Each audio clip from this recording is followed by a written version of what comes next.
સાબરકાંઠા જિલ્લામાંથી મહત્વપૂર્ણ સમાચાર મળી રહ્યા છે ત્યારે વાત કરીએ તો સાબરકાંઠા જિલ્લાના ઈડરના મુડેટી પાસેના ડુંગર ઉપર જંગલ વિસ્તારમાંથી માનવ કંકાલ મળ્યું। સાબરકાંઠામાં અંદાજિત 5 થી 6 મહિના કરતાં વધારેનો માનવ કંકાલ મળી આવ્યો।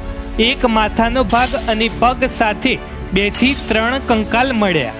ઈડર પોલીસને જાણ થતાં જ પોલીસ ઘટના સ્થળે પહોંચી કંકાલ એકત્ર કર્યા। જંગલ વિસ્તારમાં એક તરફ કંકાલ, બીજી તરફ ચંપલ અને સાડી મળી આવ્યા। પોલીસે માનવ કંકાલ FSL તપાસ માટે મોકલી આપ્યું, ત્યારે આગળની વધુ તપાસ ઈડર પોલીસે હાથ ધરી।